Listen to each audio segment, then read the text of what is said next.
Hi and welcome to this week's broadcast. It's lovely to be back. Today we're talking all about the topics oneness and non-duality, so the latter being a bit of a mouthful. And these are fundamental to the Taoist teachings and principles and the Tao and the way to live your life with the Tao. So I wanted to begin. I did a little bit of research on these topics just before on the internet. I found a really, aren't you good? Aren't I good?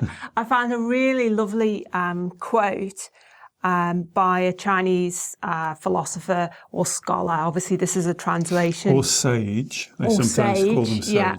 Yes. Called Chuang Tzu. And he says, "Great knowledge sees all in one. Small knowledge breaks down into the many." And so hopefully by the end of this broadcast, you'll have a better idea as to what that means. But essentially, if we begin with oneness, which I think is a more well-known concept and term, in a nutshell, David, if you had to explain to someone very briefly what oneness is, what would you tell them? Well, it's important because oneness is one of the fundamental basic teachings of Taoism. In a nutshell, oneness, the interconnection, the cosmic spider's web, that nothing is higher or lower than anything else. We all come from the same. Remember my famous saying, I keep repeating, we come from source, we go back to source, we are source. So it's this idea that we can't have a hierarchical value. And this is very important as well, because I think this distinguishes most people. One of the common questions I get asked is Taoism a religion? And I don't see it as a religion, because for me, a religion would always have a hierarchical God figure, and Taoism doesn't see that. In fact, they go one further. Don't look outside yourself for spiritual enlightenment. That's found within. Yeah. So it's this idea of this oneness, that we're all connected. It's a intergalactic spider's web. Intercosmic, Yeah. the whole thing. Yeah. Nothing is separate. Okay, so that means that we are no better, no worse. We are the same as every living thing, whether it's a plant, animal, creature, but also inanimate stuff like rocks and stuff and even including non-physical stuff. Does that cover that? Well, yes, but you've got to be careful on that, because we're not saying that a worm is better or worse. We're just saying a worm has a different characteristic, a uniqueness. And so the Taoists teach about our uniqueness, about honouring your uniqueness and your intention for your journey. Yeah. And that doesn't make you better than a worm or a worm better than you, because a worm can do things that you can't do, and you can do things a worm can't do. So we all have a uniqueness, and the Taoist teaching is to identify your uniqueness, identify your mission, your purpose on this life journey that you're on as part of the great oneness. But that doesn't make you better. Because a rock has a purpose. An ant has a purpose. A blade of grass has a purpose. A flower has a purpose. We all have a purpose. So we can be purposeful, we can be unique, but we are still kind of the same. We're coming from the same place. We're interconnected in the same way. And I think that's a lovely teaching, that purposefulness. And the Taoists teach that as yi, intention. Purposefulness. Purposefulness. Exactly. Yeah. Well, the Taoists teach this as intention, as having a yi. Remember, yi Dao, qi Dao. And so it's about you getting your intention. What are you here for? What are you on this earth for? What is your intention? What's your purpose? What do you want to achieve for your life? Not what you want to achieve that people give you strokes and you please them. What is it that you're doing it for you? You see, and that's not selfish. That's living to your purpose. Okay, so non-duality then. How does that relate to the idea of oneness? Is it the same thing or is it something different? No, I think it's exactly the same thing. A lot of people will prefer to use non-duality, especially coming from it scientific point of view. You sometimes hear science and non-duality. Okay. And so this can be described in the Tai Chi symbol, if I pick it up. You remember we did this a few weeks ago. Do you want to describe this, Yeah, Alex? so we've got obviously the familiar Tai Chi symbol, the Yin and Yang symbol, where one half is black, which is Yin, is that right? And the other half of the circle is white, and that's Yang. And so I guess a lot of people see this is the symbol of Taoism. So they say, well, surely that is about duality because there's two. Well, this is really important, and this is the fundamental we discussed on a couple of sessions ago, that these are showing the oneness is the circle, the oneness of all energy, whatever energy that you're talking about. But that energy has to have two characteristics, yin and yang. So they're not... It's not in duality. They're not fighting each other. They're not against each other. They're complementary. Yeah. They're two sides, like a coin has a head and a tails. It can't be a coin without a head and a tails. And any energy cannot be whole without two characteristics of yin and yang. So they can't be in duality. They have to be joined together. And that really is the importance of the center line. And it's the name of our model, Wu Wei. Yeah. Effortless effort. When those two energies are joining together like a stream going, I'm always talking about streams, aren't I? But it's so important, the characteristic of a stream going down a mountain. And this is this flow, this effortless So this is the effort. flow, the center line between the yin and the yang energies. That's right. So you've got the softness and the force of water harmonizing with the rocks that you've done, the boulders, and finding their way around it. And there's the yin and the yang, the non-duality. They're not separate. So, they need each other and they work with each other, and they not can't against exist. each other. They can't, fundamentally, they can't exist without each other. So by contrast, duality, as a kind of a philosophical or a spiritual or a scientific point of view, duality is about the existence of two, the existence of separation, the existence of a hierarchy. And I guess you most readily see this in kind of some religions, obviously, where they're advocating there is a God, a greater God, and us as kind of lesser mortals. That's a kind of hierarchical separation. Yeah, and you see it in most companies, and you see that there's a hierarchical managers and section managers and directors, and it's almost like a kind of a tree kind of. So this is like. So I was going to say, in society we have so much hierarchy, which, I guess in a business setting or setting up a company, in lots of ways it can be a useful thing to have hierarchy. But as a philosophical principle or a way of living, hierarchy can also get you into trouble. Well, if you want to go into the hierarchical realm of things, you are going to create trouble, because then you go into the three things we always talk about, CCJ, comparing, criticizing, and being judgmental. Yeah. If you compare, if you criticize, if you judgmental, you have gone into a hierarchical mode. Separation. Now, the mind loves this, what we call the human-centered mind. You may want to call the ego. The mind sees things in a very human way. And like the opening quote that you quoted, it likes to break things down into small parts. The mind likes to break things down, and it loves to compare. Because when you compare, you are in competition. See, and when you're in this oneness, there can't be a competition. You're just being the best that you can be, and not the best as in the world. But you'll always have this fight, because that's like what duality creates. It creates a fight. I'm better than you. No, you're better than me. I'm one up on you. I'm going to get one-upmanship. And we have words like one-upmanship, don't we? Yeah, and also in kind of common parlance, we say, of being very special, you know, and I guess that can apply, you know, thinking you're better than someone or also thinking you're worse than someone. Well, both are equal misunderstandings. I was just going to say, a lot of people will say, well, no, I'm not hierarchical. I think I'm the worst. Well, hang on a bit. Who gives you permission to think you're the worst? And that's where I see it most of all. I see this hierarchical creeps into our belief system. And this is really what you want to be aware of, because this is what creates most, if not all, of your red lights: stress, depression, anxiety, panic attacks. If you think of the statement, right, are you ready for this statement now?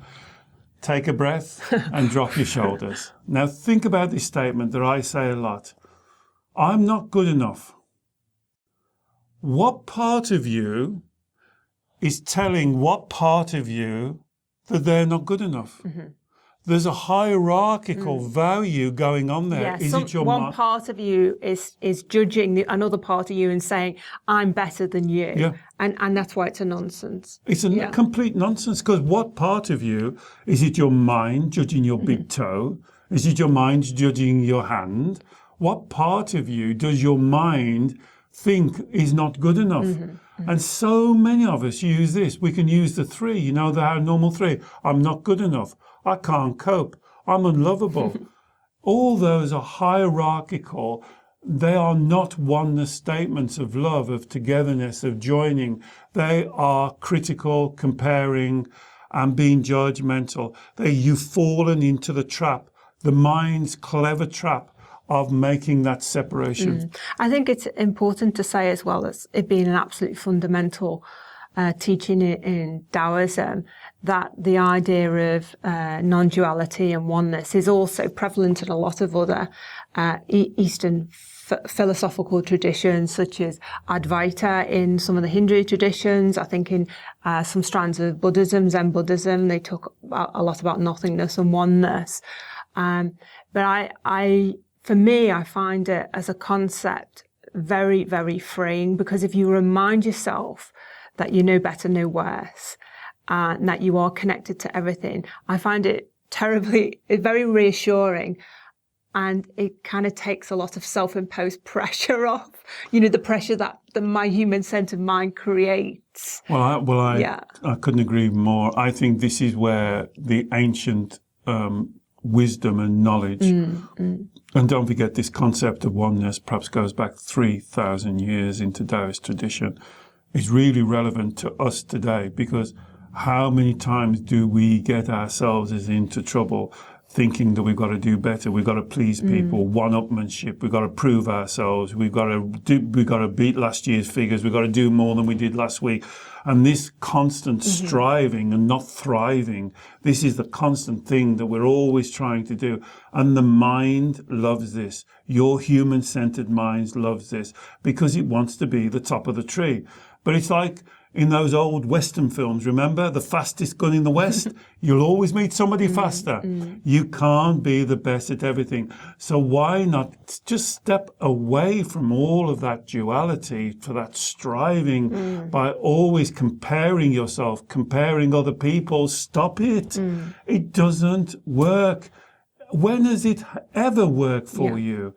Don't compare. Be inspired. If you see someone doing something really well, then let that inspire you to do it your way, not better than them or better than him or her. Do it the way that's right for you. And this is where you have to step into your mind sometimes, and please use these magic words, because the mind will lead you into the maze. It will put you on the carousel, going round and around and around. Keep on trying to please people. Keep on trying to get emotional strokes, never being satisfied. Stop it. So you've got to stop it. I think from what you're saying, that the oneness, or the embracing of the idea of a oneness and living by the truth of oneness, starts from within you. So that's accepting the integration of mind, body and spirit, which obviously underpins all of the Chinese medicine practices that we do here. The integration. The up and coming term is integrative medicine, this mind, body, spirit connection, and how you cannot treat one without treating the other, and the interrelationship between all of them. So once you've found that harmonious Wu Wei balance within you, you then can look for the oneness both within you externally. So that would be the oneness in terms of your relationships with other people, Absolutely. how you relate to and treat and communicate with other people.